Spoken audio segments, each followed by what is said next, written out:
Hello, friends.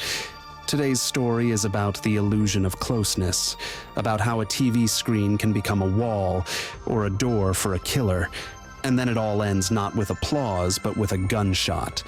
This is the story of Rebecca Schaeffer, a young Hollywood actress whose journey was just beginning, and of an obsessed murderer who convinced himself she belonged only to him. Imagine this. The investigation changed American legislation. A law was born that protected hundreds, thousands of famous people. But it came too late, by just one day for Rebecca. So, let's dive into this tangled case of a young actress murdered at her own doorstep. Rebecca Schaeffer was born on November 6, 1967. A girl from a Jewish family in Oregon, raised in a home where books mattered more than a shiny new TV. Rebecca's parents wanted the best for her, not fame or glamour, but a good life. Her father later said, "We always told her you have the right to be yourself, but you don't have the right to hurt others." Her mother taught at a college. Her father was a psychotherapist. Educated, liberal, intellectual. They raised Rebecca to be a person, not a star, but a good human being. The Schaeffer home was free of shouting or pressure, just conversations. Serious ones, sometimes too serious for a child. Rebecca read, loved to draw, and performed in school plays. When she decided to become an actress, her parents calmly supported her choice. For her, landing on a film set felt like a trip to Mars. At 17, she moved to New York, alone, but with her parents' blessing after long family discussions. They decided, if not now, then when. Rebecca enrolled in a modeling school, then began acting lessons. By 16, she landed a lead role in the TV series My Sister Sam. By 21, she had a name, roles, fans, and letters from strangers confessing their love. Many strange letters from all sorts of fans. Los Angeles, July 18, 1989. That morning, Rebecca was expecting a courier with a script. Producers of the show Beverly Hills 90210 were considering her for a role. A new wave, new names, new faces. And Rebecca had a real shot at fitting in. Promising, bright, important. At 10:15 a.m., the doorbell rang. She opened the door in her bathrobe. She didn't have time to speak, close the door, or run. A neighbor heard a strange sound, thinking something had fallen. When he stepped out, he saw her on the floor, face up, in her own blood. Her body was still warm. The ambulance arrived in 7 minutes and pronounced her dead. When the police arrived, detectives knew this wouldn't be a simple case. It didn't look like a robbery.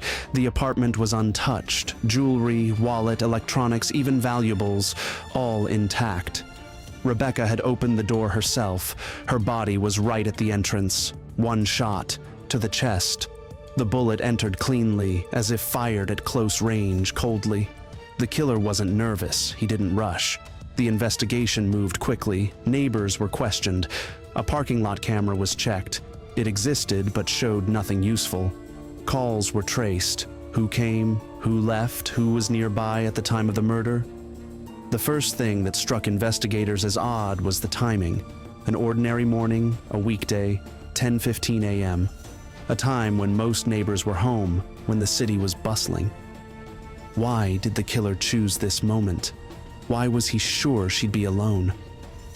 Then, another detail raised alarms. In the apartment, they found a paper bag with fan mail and other papers. Among them was one letter, without an envelope, unlike the others, handwritten, heavily edited, pages worn, ink smudged.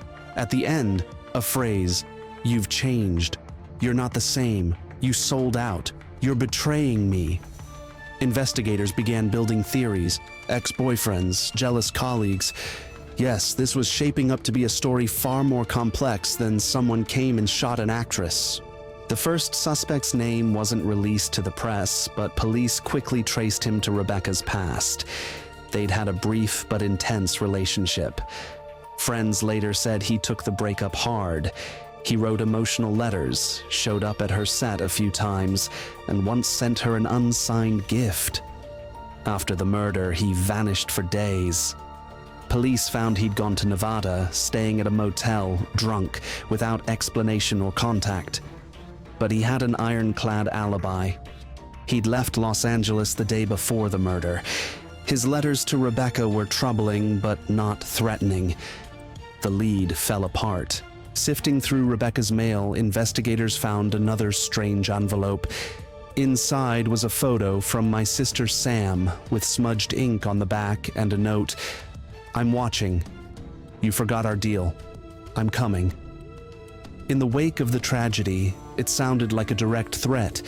The sender was a 17-year-old from Chicago with autism living with his mother, but he'd never been to California. He wrote dozens of similar letters to stars, even cartoon characters. He wasn't a criminal, just an isolated child living in a fantasy world. Investigators combed through everything: correspondence, phone calls, filming schedules, diaries, fan letters, especially the letters. They sorted through thousands.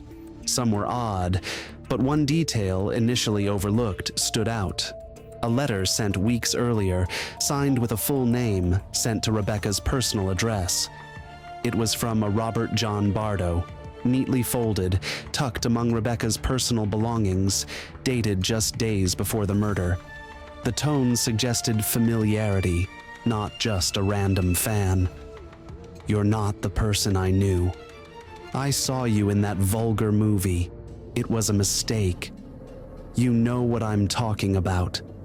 The letter's details caught attention. Robert mentioned Rebecca's morning jog on a quiet street, her unpublished filming schedule, even the name of a bookstore she frequented. This wasn't a fan letter. It was a stalker's report. Most chillingly, he referenced her new film, scenes from the class struggle in Beverly Hills, writing that he was devastated by a scene where her character was in bed with a man. To him, it was a personal betrayal. "I thought you were different. I believed in you." Words that first seemed like complaints now sounded like accusations and triggers. An investigator reread the letter, then passed it to a behavioral analyst who nodded silently. This man felt she broke their deal. He believed he was entitled to restore justice. He knew more about Rebecca than other fans. His letters referenced real events from her life, details never made public. How did he get this private information? Soon it was revealed. Robert had hired a private detective and accessed DMV, Department of Motor Vehicles records, which included Rebecca's address. At the time, no U.S. law prohibited sharing home addresses through public registries. He called, gave his name, paid $250, and got Rebecca's address, legally, through the system. The FBI dug deeper and found Robert John Bardo's name had come up before. A year earlier, he was detained at Warner Brothers Studios with a poster and a knife, trying to meet another actress. Psychiatrists had warned he had obsessive-compulsive disorder and was dangerous in his mania. When investigators confirmed Robert's letters weren't just cries of hurt, but a map of obsessive thinking, they searched for more clues. Even the most careful killer makes mistakes, and Robert made one that was a gift to the investigation. He left his address. On one envelope, he didn't bother hiding the sender's information. As it turned out, he wrote to other stars, even threatening Madonna. He had a list, but only Rebecca responded to him once, kindly. That single reply fueled his delusion of a relationship. Police arrested him on July 24, 1989, 2 days after the murder in Tucson, Arizona.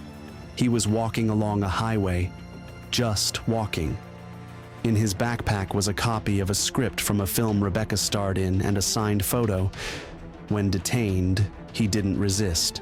He said one thing: "Yes, it was me. I killed her because she refused to stay pure."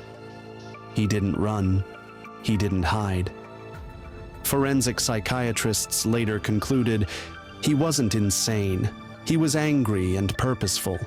He'd sent her letters for years, first adoring, like a devoted fan, then obsessive, then aggressive, with threats and accusations.